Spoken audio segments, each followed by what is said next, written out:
Hello, Wake Forest Baptist Church. I apologize for wearing my daughter's glasses today. They're the only glasses I could find. And my apologies to my Sunday school class, as I'm going to be rehashing a lesson I taught a few weeks ago.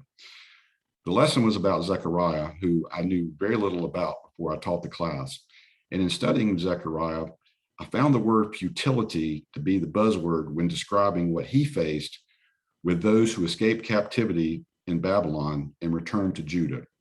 The grass was not so green on the other side in Judah, and the Israelites were wondering if they had not been dealt a double whammy. I mean, things are not much better in Judah than they were in Babylon, where they escaped from. What gives here? Is this indeed an exercise in futility? Is God letting us down again? These are the things they were asking themselves. Enter Zechariah. Zechariah worked to awaken God's people to stop being self-absorbed and give themselves to rebuilding their ruined temple. His ministry went beyond a prophet's concern for the ruined temple to a priestly concern for their eroded self-identity that was also in ruins. Zechariah wasn't talking to people who had enjoyed great success. Rather, God's people had lost themselves in great discouragement. Zechariah means Yahweh remembers. Zechariah's name aligned with his purpose. He received 8 visions and preached 4 messages filled with hope that God would remember his promises to his people. God is still at work, even if you grow completely discouraged. We must never stop serving in seasons of sadness. Zechariah's messages became like time capsules, releasing inspiration through the ages, empowering God's people to live life from a different perspective. So I asked myself, who in this world is a modern day Zechariah?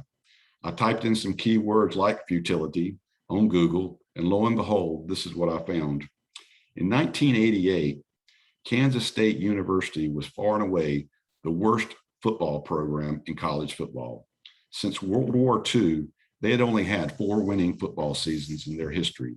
Attendance at their games was putting their program in jeopardy. Jordy Nelson, who played for the Green Bay Packers and also played at Kansas State, said growing up, he attended games at Kansas State with his dad, and they could take used ticket stubs and get into the games. That's how bad it was there. They had only beaten Oklahoma and Nebraska a handful of times during that 50-year period. And there was an article in 1989 that came out by Sports Illustrated about Kansas State football, and it was titled Futility U. And it asked the question, why do they even bother? Much like the Israelites were probably asking themselves, why do we even bother? Enter Bill Snyder, an assistant coach at Iowa, who they hired to be their football coach in 1989. At his first press conference, Bill Snyder looked at the media right in the eye and he said, we have a chance to orchestrate the greatest turnaround in college football history. And I'm sure eyes rolled, and I'm sure fans and alumni said, oh boy, we've heard that before. But that is exactly what Bill Snyder did.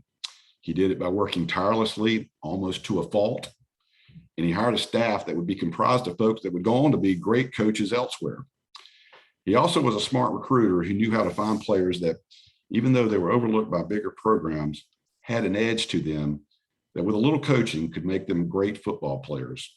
He loved kids from small towns. He loved kids from junior colleges, where other schools would not bother to spend money recruiting. He too came from a small town, was raised by a single mom who worked at a department store tirelessly. So he could kind of relate to some of the kids who just needed a chance to prove themselves. Zechariah had his dreams and visions that he shared with the Israelites during difficult times in an effort to provide them hope. Coach Snyder established 16 goals for success that he asked all of his players to look at every night so they could measure how well they were doing against that list. Kansas State fans, students, and alumni bought into these goals also. You can go to a game and you'll see a fan holding up a sign that'll have one word on it, and it'll be one of those goals that maybe just hits home with that particular fan. We've all heard each of these goals sometime in our life. There's nothing profound in this list of 16 goals. Don't ever give up is one of those goals, but it has more credibility. It has more credibility when it comes from, say, a Jim Valvano, for instance. Jim said it after he struggled to even get up on stage due to cancer riddling his body. But when he got up there, to hear him say, don't ever give up, had such a great impact, not only on all of us, but on cancer victims especially. And credibility was a huge reason for Zechariah and Coach Snyder's success. Zechariah, he had suffered with the people in Babylon. He had walked in their shoes. He understood their plight. Folks gravitated to him because of this. And like I mentioned, with his upbringing, Coach Snyder could relate well to the kids he recruited. Then as Coach Snyder started becoming successful at Kansas State, people started taking notes. And they started listening a little bit more intently to what he had to say. And that gave even more credibility to his 16 goals. Through encouragement and dedication, Coach Snyder created a football program that would become the envy of others across the nation.